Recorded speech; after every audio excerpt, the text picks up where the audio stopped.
রমজানে ইফতারের রেসিপি হিসেবে ছোলা ভুনা যেন থাকতেই হবে। আর এই ছোলা ভুনাকে অনেক সুস্বাদু করে কিভাবে তৈরি করা যায় সেই রেসিপিটি শেয়ার করব।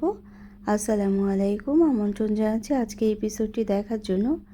আশা করছি কাছে দূরে সবাই অনেক বেশি ভালো আছেন। এখানে 1 কাপ পরিমাণ ছোলা নিয়ে নিলাম। ছোলাটাকে আমি 7 থেকে 8 ঘন্টা নর্মাল টেম্পারেচারে পানি দিয়ে ভিজিয়ে রেখেছি, তারপর ভালোভাবে ধুয়ে নিয়েছি।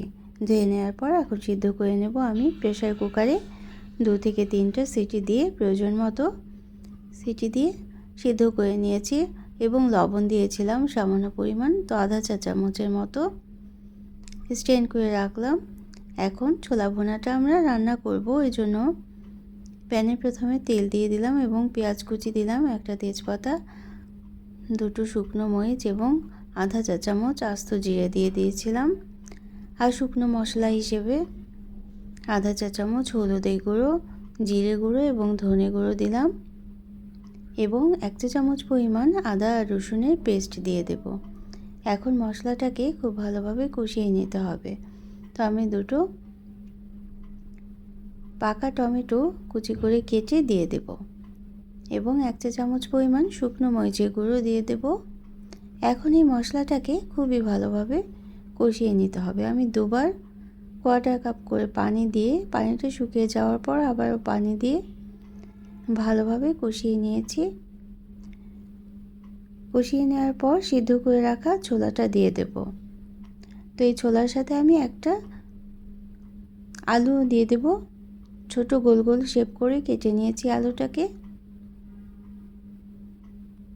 তো এখন ছোলাটা খুব ভালোভাবে ভুনে নিতে হবে। এই ভুনে নিলেই কিন্তু ছোলা ভুনাটা খেতে অনেক বেশি ভালো লাগবে। ছোলা ভুনায় মশলার যদি আলাদা গন্ধ থাকে তাহলে কিন্তু খেতে একেবারেই ভালো লাগে না, এই জন্য এই ভুনার কাজটা খুব ভালোভাবে করে নিতে হবে। তো আমি এখানে আধা কাপ পরিমাণ পানি দিয়ে দেব এবং ঢেকে রাখবো আলুটা সিদ্ধ হওয়ার জন্য। তো আলু দিয়ে ছোলা ভুনা খেতে কে কে পছন্দ করেন এটা কিন্তু কমেন্ট করে জানাতে পারেন। আর এই পর্যন্ত দেখলেন, একটা লাইক দিতে ভুলে গিয়েছেন, তারা কিন্তু একটা লাইক দিয়ে দিতে পারেন, প্রয়োজনে শেয়ার করতে পারেন ফ্রেন্ডস অ্যান্ড ফ্যামিলির সাথে।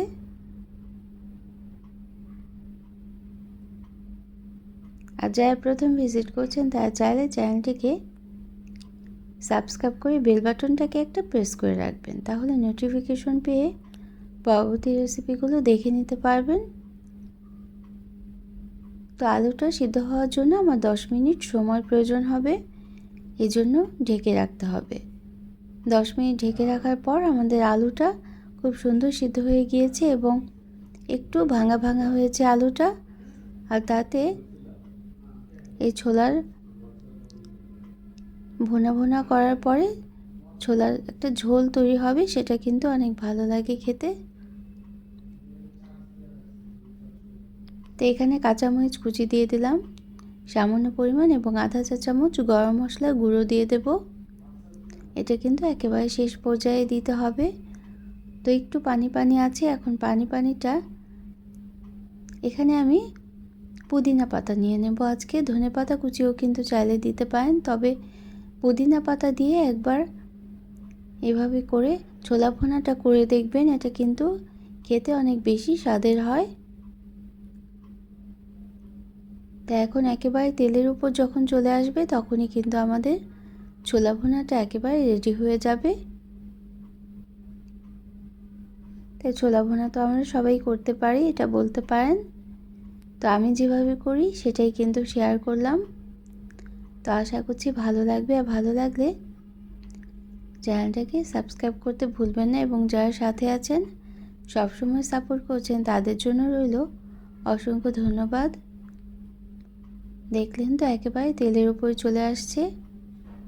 এখন আমরা নামিয়ে সালাদে দিয়ে পরিবেশন করে নেব আজকের এই মজাদার ছোলা ভুনাটা। তো অন্য কোনো দিনে অন্য কোনো রেসিপি নিয়ে আসবো ইনশাল্লাহ। সেই পর্যন্ত সবাই অনেক বেশি ভালো থাকবেন।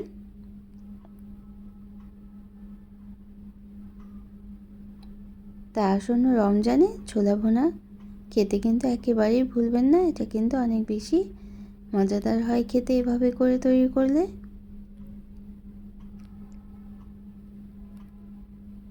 তাও যারা এই পর্যন্ত দেখলেন সবার জন্য রইল অনেক অনেক শুভকামনা। অনেক বেশি ভালো থাকবেন সবাই।